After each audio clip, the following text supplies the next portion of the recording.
हम एक जगह कथा करने गए, बहुत ध्यान से सुनो।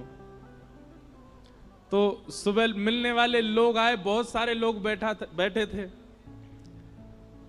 कोई कहे महाराज जी, कोई कहे गुरु जी, कोई कहे जय जय। एक चिल्ला रहा था जीजा जी। मैंने कहा भैया जे कौन सा संबंध बनाए होते ने? बोले महाराज जी मैं किशोरी जी को अपनी बहन मानता हूं और किशोरी जी हमारी ठाकुर जी की हैं। ठाकुर जी के आप भैया हो तो सगे जीजा को भैया भी जीजा ही लगे, या हमारे जीजा जी। मैंने कहा वाह भैया। मैंने कहा साले साहब को माला पहना के आओ, इनके जीजा जी। आप संबंध मान के तो देखो एक बार ठाकुर जी से। निभाना ठाकुर जी पे छोड़ देना, आप बस संबंध बनाओ। हम प्रमाणित कह रहे हैं मंच से, आप संबंध बनाओ, निभाने की जिम्मेवारी ठाकुर जी की है, निभाएंगे। कितने ऐसे उदाहरण, कितनी ऐसी कथाएं हैं जहां किसी ने ठाकुर जी से संबंध माना और ठाकुर जी ने निभाया। ठाकुर जी उसी भाव में उसको देखते हैं।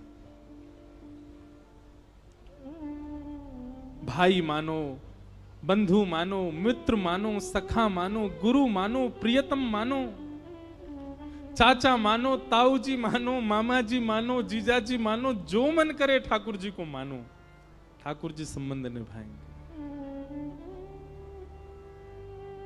हमने एक कथा हर बार सुनाई है अपनी कथाओं में कि अयोध्या के एक महाराज जी थे, वो ठाकुर जी को अपना शिष्य मानते थे। वो कहते थे कि मैं वशिष्ठ कुल गोत्रीय हूं, तो इस नाते से वशिष्ठ जी के कुल में जन्मा तो राम जी मेरे चेला हैं। वो कनक बिहारी जी का दर्शन करने जाते, पूरी दुनिया हाथ जोड़ती, वो दूर से कहते खुश रहो चेला राम, तुम सदा प्रसन्न रहो, तुम पर कोई अला बला नहीं आए, मेरा आशीर्वाद सदा बना रहे। महाराज जी ऐसे ऐसी घटना बताते हैं कि जब वो मंदिर में आते थे ना, अपने आप ही कुछ ऐसा होता था कि आधा पर्दा आ जाता था। बोले आधा पर्दा मतलब? बोले किशोरी जी घूंघट कर लेती थी। बोले गुरु जी आए, इनके सामने थोड़ी मुंह खोल के बैठेंगे।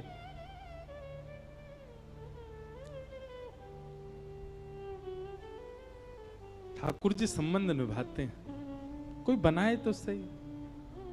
और फिर एक बात माननी पड़ेगी आपको, फिर जब आप ठाकुर जी के सामने जाओ, कई लोग संबंध बनाते हैं फिर उसका ढिंडोरा और पीटते हैं। वो नहीं करना है। मंदिर में जाके सबसे ये नहीं कहना है ये तो हमारो जीजा है, हम यहाँ के सारे हैं, हम यो हैं, ऐसे ये सब भाव ऐसे प्रकाशित मत करो। गोपनीय रखो अपने चित्त में वो भाव ठाकुर जी के प्रति।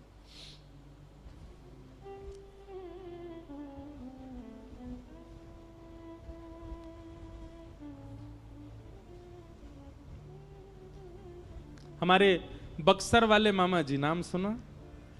श्री नारायण दास जी भक्तमाली, जो कथा से बहुत प्रेम करते होंगे ना, उनका नाम जरूर जानते होंगे। उनको पूरी दुनिया मामा जी क्यों कहती थी? वो सीता जी को अपनी बहन मानते थे। किसी ने एक बार मामा जी से कहा, ध्यान से सुनना, कि मामा जी पूरी दुनिया आपको मामा जी कहती है, पर सीता जी आपको अपना भाई मानती हैं कि नहीं, इसका क्या प्रमाण है? आप तो कहते हैं और फिर जहां भी आप जाते हो सब कहते हैं मामा जी आ गए, मामा जी आ गए, पर सीता जी आपको अपनी बहन, अपना भाई मानती हैं, इस बात का क्या प्रमाण है? तब बक्सर वाले मामा जी कहते थे, बोले ऐसे ऐसे वैष्णव, ऐसे ऐसे संत जन, ऐसे ऐसे विरक्त जन, ऐसे ऐसे वृंदावन को भजवे वाले और अयोध्या में जाने वाले आप जैसे संत महापुरुष जब मुझको देख के मामा बोल देते हैं तो ये प्रमाणित हो जाता है कि सीता जी मुझे भाई मानती हैं। आप सब मामा कहते हैं तो मुझे इसी से प्रमाण लगता है कि सीता जी मुझे अपना भाई मान चुके हैं।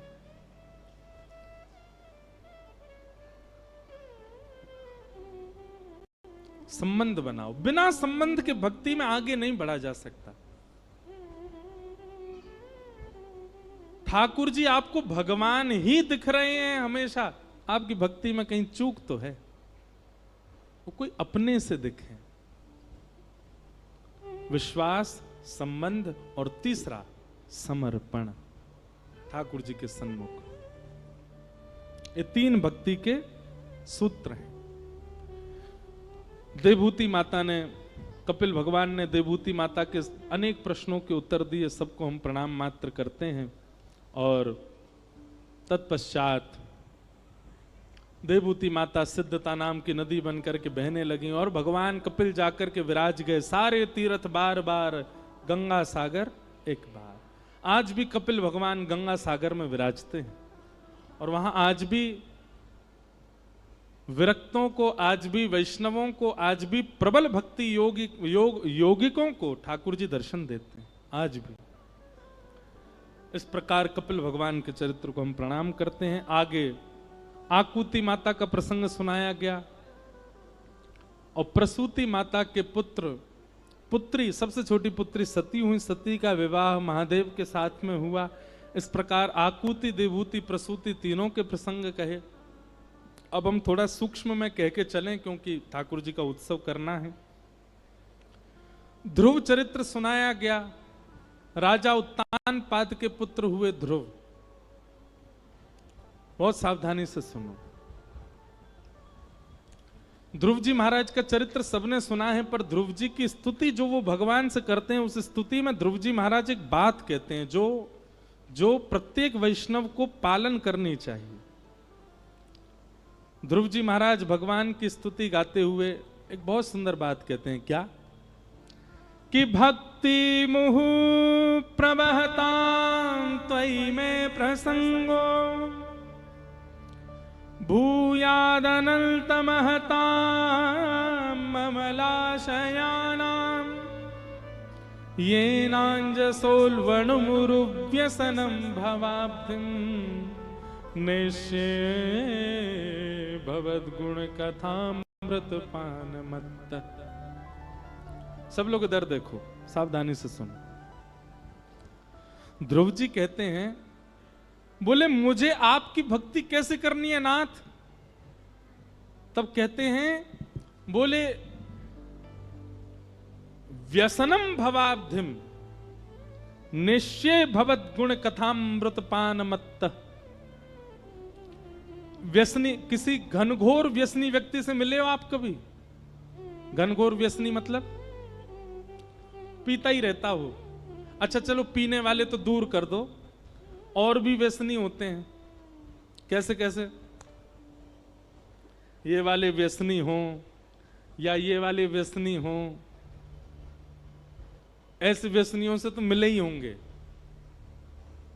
व्यसनी का स्वभाव देखा आपने? उसकी स्थिति क्या होती है? जैसे जो पीने, बीड़ी वगैरह पीने वाले होते हैं, उनको देखो, सुबह उठेंगे, अब उठ गए थोड़ी पी लो,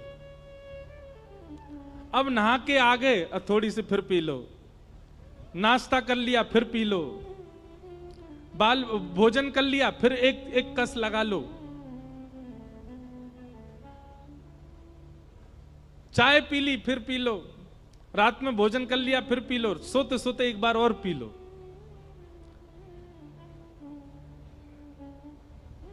वो पूरे दिन में कोई ना कोई बहाना बना करके अपने व्यसन को भोगता है। पीने वाले जो होते हैं उनको देखो, आज मैं बहुत दुखी हूं, आज तो पीऊंगा, अरे आज तो मैं फर्स्ट आया हूं अपनी क्लास में, बच्चों को पार्टी दूंगा, सबको पिवाऊंगा। ऐसे होते हैं बच्चे। आज तो मेरे बुआ के बच्चे आए हैं, आज तो मैं पीऊंगा। मेरी प्रियसी छोड़ के चली गई, गम में पीऊंगा। वो गम में भी व्यसन भोगता है और सुख में भी व्यसन भोगता है, और कुछ नहीं तो बहाना निकाल करके व्यसन भोगता है। आज सारे मित्र मिले हैं, सब पिएंगे, आज मैं अकेला हूं, अकेला मन नहीं लग, क्या करे, पिएंगे। सब काम से पीना उसकी प्रायोरिटी होता है।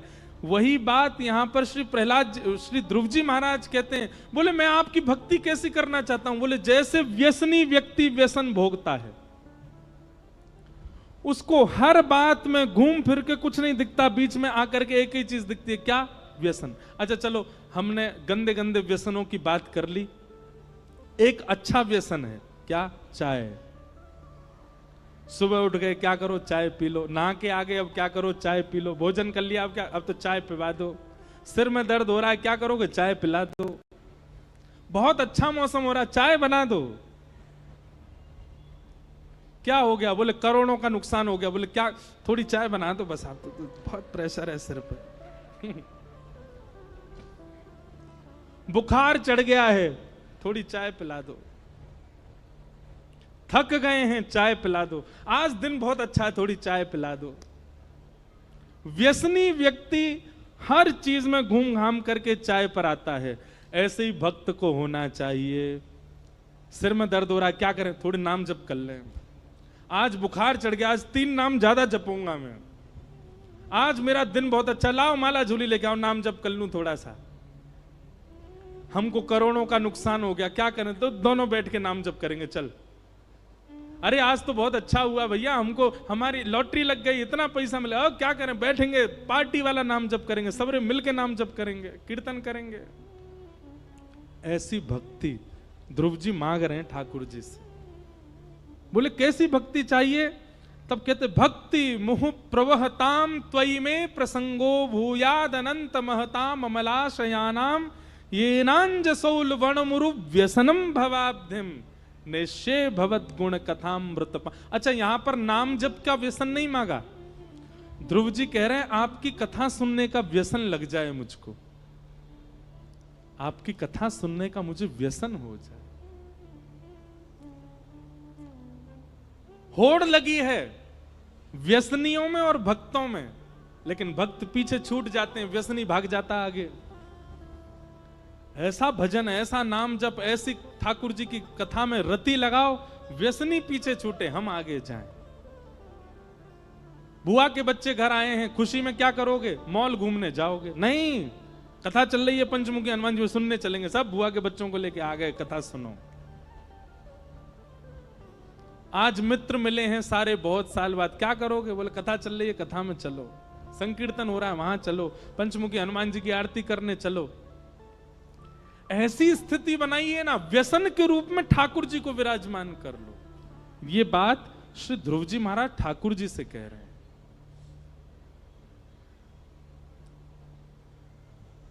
योऽन्तः प्रविश्य